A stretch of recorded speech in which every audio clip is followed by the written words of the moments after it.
मुख्यमंत्री श्री मनोहर लाल जी, उप मुख्यमंत्री भाई श्री दुष्यंत चौटाला जी, संसद में मेरे साथी श्रीमान सी.आर. पाटिल,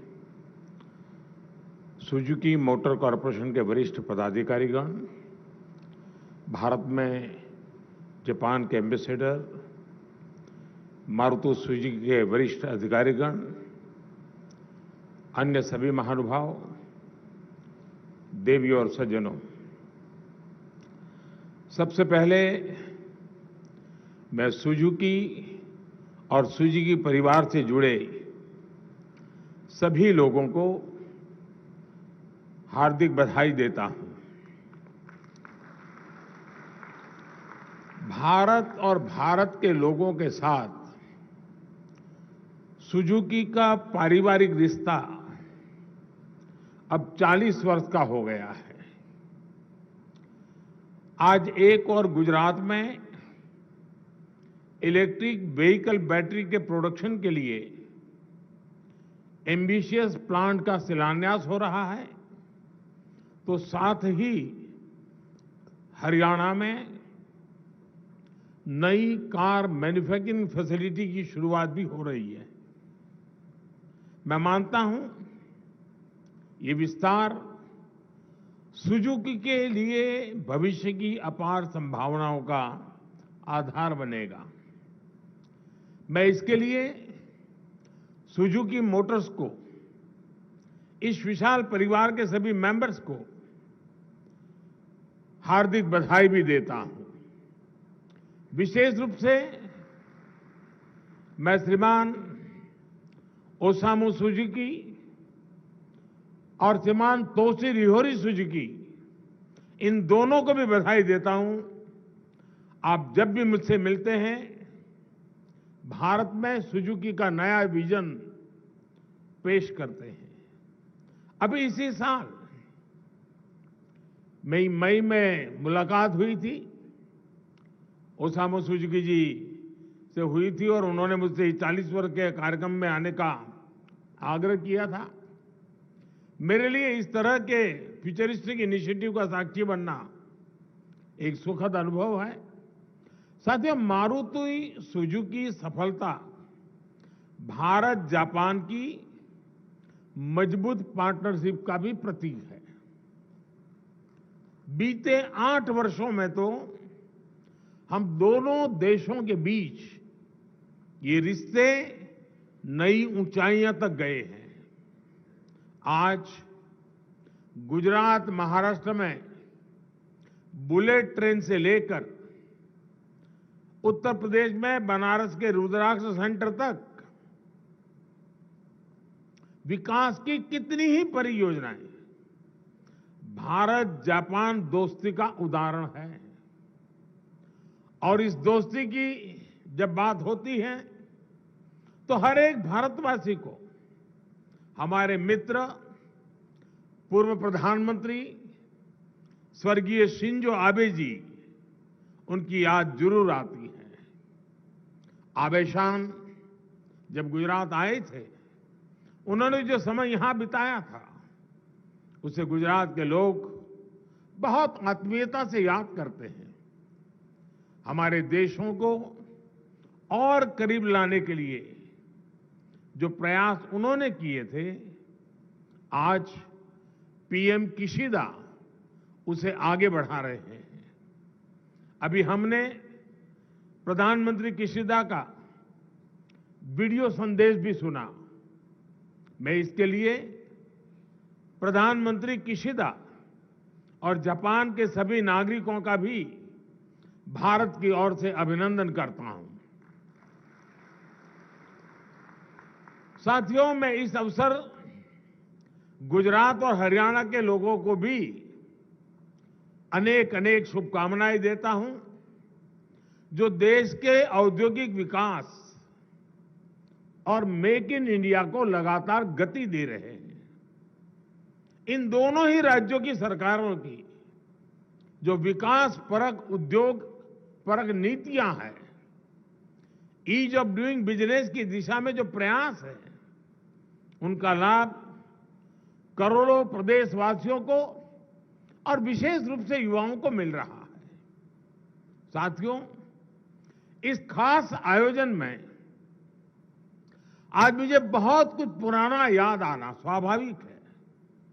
मुझे याद है 13 साल पहले जब सुजुकी कंपनी अपनी मैन्युफैक्चरिंग यूनिट के निर्माण के लिए गुजरात आई थी, तब मैंने कहा था कि जैसे जैसे हमारे मारुति के मित्र गुजरात का पानी पिएंगे, उन्हें भली भांति पता चल जाएगा कि विकास का परफेक्ट मॉडल कहां है।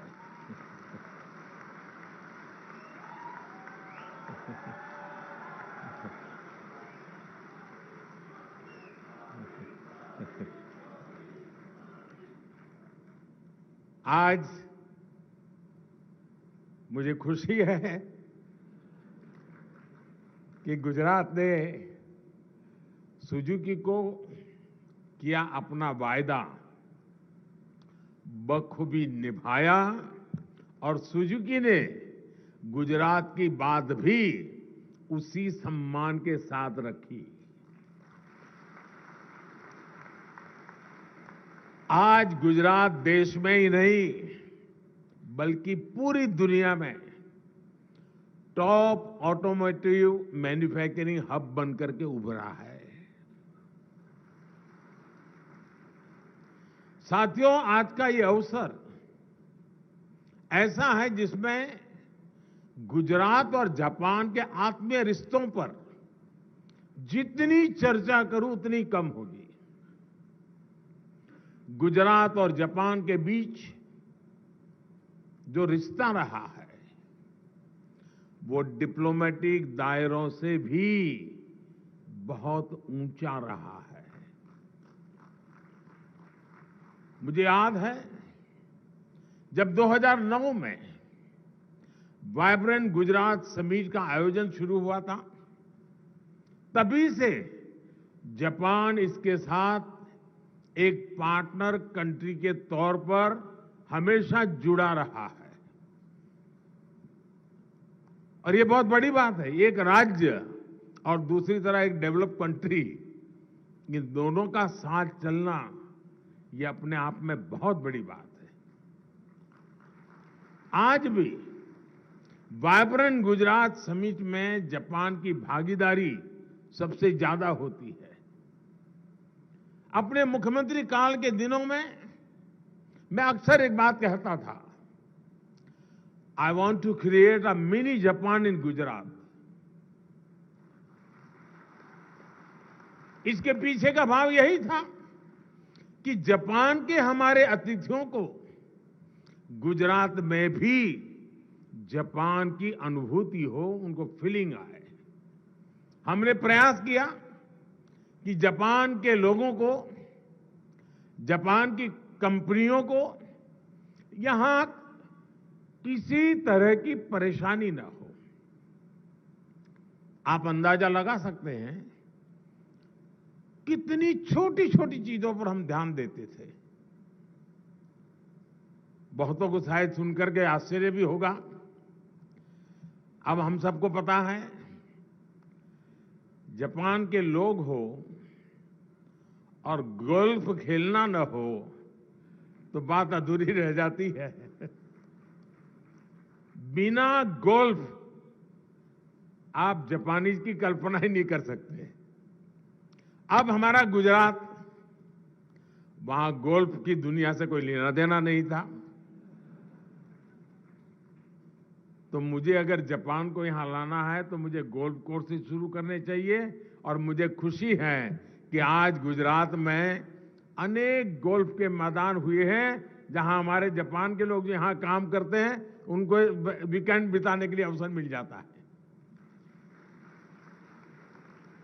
कई रेस्टोरेंट्स भी ऐसे हैं जिनकी विशेषता है जापानी कुजीन है, जापानी फूड है, उसकी भी चिंता की। जापान से आए साथियों को दिक्कत ना हो, इसके लिए बहुत से गुजरातियों ने जापानी भाषा भी सीखी है और इन दिनों भी जापानी भाषा के क्लासेस चल रहे हैं। साथियों, हमारे प्रयासों में हमेशा से गंभीरता भी रही है और जापान के लिए स्नेह भी रहा है।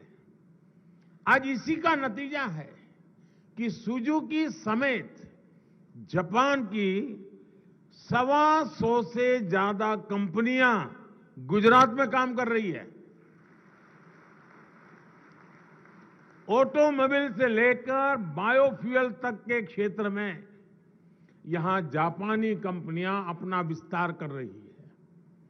जेट्रो द्वारा स्थापित अहमदाबाद बिजनेस सपोर्ट सेंटर, इसमें एक साथ कई कंपनियों को plug and play workplace facility देने की सुविधा है। आज गुजरात में 2 Japan India institute for manufacturing हर साल सैकड़ों युवाओं को ट्रेन कर रहे हैं। कई कंपनियों का गुजरात की टेक्निकल यूनिवर्सिटीज और आईआईटी से भी टाई अप है। अहमदाबाद में जैन गार्डन और काइजन एकेडमी की स्थापना में भी जिस तरह ह्यूगो इंटरनेशनल एसोसिएशन का बहुमूल्य योगदान रहा, उसे गुजरात कभी नहीं भूल सकता। अब ऐसा ही eco friendly garden statue of unity के समीप विकसित करने का प्रयास किया जा रहा है। काइजन को लेकर 18-19 साल पहले जो प्रयास गुजरात ने किए थे, जितनी गंभीरता से इसे लागू किया था, उसका गुजरात को बहुत लाभ मिला। गुजरात आज विकास की जिस ऊंचाई पर है, उसमें निश्चित तौर पर काइजन की भी एक बड़ी भूमिका है।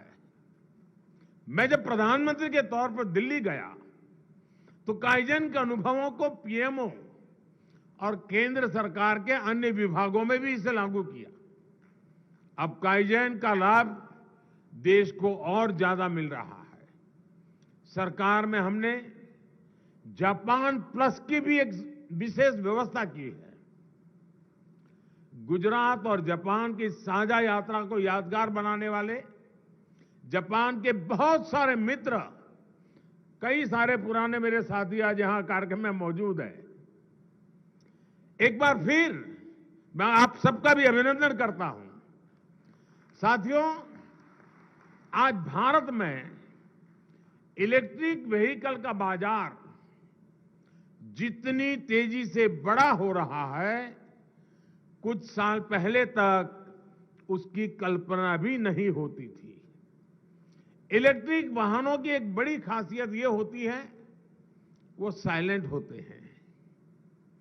2 पहिया हो या 4 पहिया, वो कोई शोर नहीं करते। ये साइलेंस केवल इसकी इंजीनियरिंग का ही नहीं, बल्कि ये देश में एक साइलेंट रिवॉल्यूशन के आने की भी शुरुआत है। आज लोग ईवी को एक एक्स्ट्रा व्हीकल नहीं समझ रहे, वो उसे प्रमुख साधन मानने लगे हैं। देश भी पिछले 8 वर्षों से इस बदलाव के जमीन तैयार कर रहा था। आज हम इलेक्ट्रिक व्हीकल इकोसिस्टम में सप्लाई और डिमांड दोनों पर तेजी से काम कर रहे हैं। सरकार इलेक्ट्रिक व्हीकल के खरीदारों को कई तरह के इंसेंटिव दे रही है ताकि डिमांड में तेजी आए। इनकम टैक्स में छूट से लेकर लोन को आसान बनाने जैसे कई कदम उठाए गए हैं, जिससे इलेक्ट्रिक व्हीकल्स की मांग बढ़े। इसी तरह ऑटोमोबाइल और ऑटो कंपोनेंट्स में पीएलआई स्कीम के जरिए सप्लाई बढ़ाने की दिशा में भी तेजी से काम हो रहा है। सरकार ने इलेक्ट्रिक व्हीकल के पूरे इकोसिस्टम को रफ्तार देने के लिए कई कदम उठाए हैं। पीएलआई स्कीम के जरिए बैटरी मैन्युफैक्चरिंग को उसको भी काफी बढ़ावा मिल रहा है। इलेक्ट्रिक व्हीकल चार्जिंग इंफ्रास्ट्रक्चर को तैयार करने के लिए भी देश ने कई नीतिगत फैसले लिए हैं।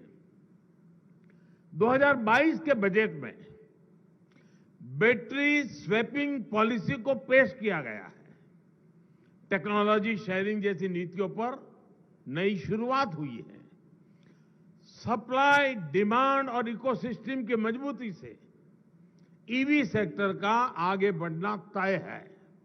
यानी ये साइलेंट रिवॉल्यूशन आने वाले दिनों में बड़ा परिवर्तन करने के लिए तैयार है। साथियों, आज जब हम ईवी जैसे क्षेत्रों की बात करते हैं तो हमें अपने देश के क्लाइमेट कमिटमेंट को और उसके टारगेट्स को भी सामने रखना बहुत आवश्यक है। भारत ने COP26 में ये घोषणा की है कि वो 2030 तक अपनी इंस्टॉल्ड इलेक्ट्रिकल कैपेसिटी की 50% क्षमता नॉन फॉसिल सोर्स से हासिल करेगा। हमने 2070 के लिए नेट जीरो का लक्ष्य तय किया है।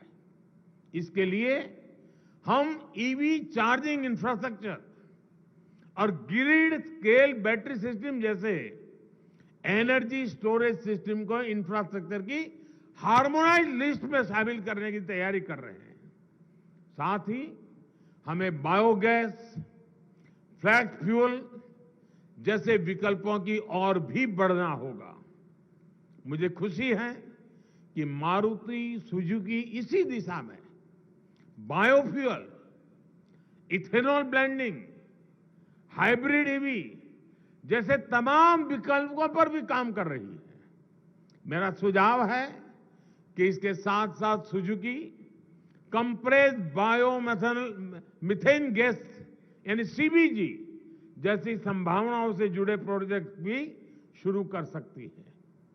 भारत की दूसरी कंपनियां भी इस दिशा में काफी काम कर रही है। मैं चाहूंगा कि हमारे यहां एक हेल्दी कंपटीशन के साथ साथ म्यूचुअल लर्निंग का भी और बेहतर माहौल बने। इसका लाभ देश और व्यापार दोनों को होगा। साथियों, अगले 25 वर्षों के अमृतकाल में हमारा लक्ष्य है कि भारत अपनी ऊर्जा जरूरतों के लिए आत्मनिर्भर बने। हम जानते हैं कि आज ऊर्जा आयात का एक बड़ा हिस्सा ट्रांसपोर्ट से जुड़ा है। इसलिए इस दिशा में इनोवेशन और प्रयास हमारी प्राथमिकता होनी चाहिए। मुझे भरोसा है आपके और ऑटो सेक्टर के सभी साथियों के सहयोग से देश अपना ये लक्ष्य जरूर पूरा करेगा। हम विकास और समृद्धि के लक्ष्य पर उसी गति से पहुंचेंगे जो गति आज हमारे एक्सप्रेस वेज पर दिखाई देती है। इसी भावना के साथ मैं आप सभी का बहुत बहुत धन्यवाद करता हूं और सुजुकी परिवार को हृदय से बहुत बहुत शुभकामनाएं देता हूं और मैं उनको विश्वास दिलाता हूं कि आप विस्तार के जो भी सपने लेकर के चलेंगे उसे गति देने में चाहे राज्य सरकार हो या केंद्र सरकार हो, हम कहीं पर भी पीछे नहीं रहेंगे। इसी भावना के साथ आप सबका बहुत बहुत धन्यवाद।